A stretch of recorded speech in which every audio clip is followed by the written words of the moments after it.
Now, your first warned weather forecast with Chief Meteorologist Candace King. Temperatures were pretty comfortable this afternoon despite that gusty wind, which did make it hard to drive, especially on those east-west roads. Our winds have come down, but our temperatures are still pretty mild out there. 56 degrees in Freeport, 60 in Rockford, 56 in Rochelle, down to 57 in DeKalb, and we currently sit at 59 degrees right now in Belvedere. Our weather watcher Jim in Rockford this last hour checking in with 62 and a dew point number of 43. Now that dew point number going up is a sign of a little bit more moisture trying to work in as those southerly winds try to pull in some of that moisture. You can actually see where that warmth has been coming in from the southwest. But there is a cold front that lines up to our northwest back from central Iowa up into Wisconsin, and that cold front is going to come through here as we go through the night tonight. A live look with our Mercial SkyTrack camera up in Beloit, Wisconsin. Things are pretty quiet. We are still going to see a couple of clouds out there, kind of as that jet stream flattens just a bit here for us this evening. Today,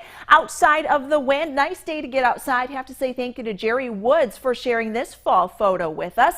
C. King at WTVO.com is where you can share those fall pictures. Now, I mentioned that cold front. Here it is, lining up across the Midwest, back down through the Central Plains.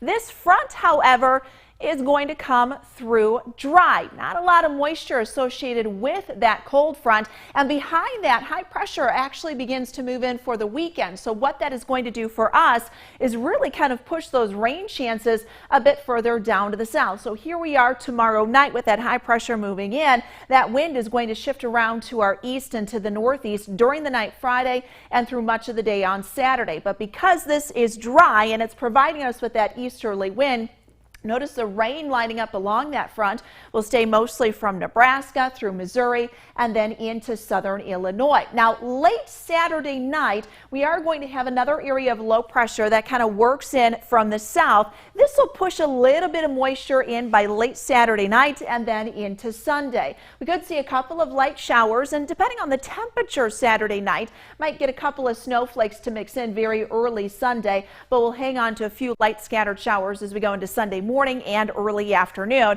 but high pressure is expected to build in back behind that. So let's jump ahead a little bit into next week, because going into Thanksgiving, it is going to be fairly quiet. Just leading up to it, we might have another system that could bring us some widespread rain. Here we are. This is Tuesday morning.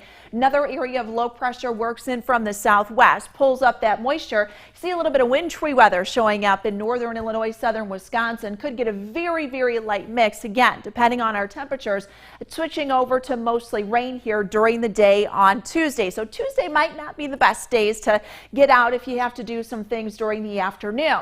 Those showers, depending on what happens with that low, how long it lingers, could last a little bit as we head into Wednesday, but by Thursday itself, things look to stay dry. Temperatures will actually remain above average. Now, keep in mind our average high will be in the low 40s, so even if we're at 47, 48 degrees, we're still a little bit above that. Likely won't see the 60s, but we could sneak some 50s back into the forecast by the end of next week. We're 46 degrees tonight. Winds easing up quite a bit for us this evening. Wind will stay light, shifting around to the north. Not a lot of cold air behind that cold front. 59 for tomorrow afternoon. We drop those numbers, Eric, as we're in the 40s here for Saturday. Same thing going into Sunday. Early next week, upper 40s by Wednesday and Thanksgiving.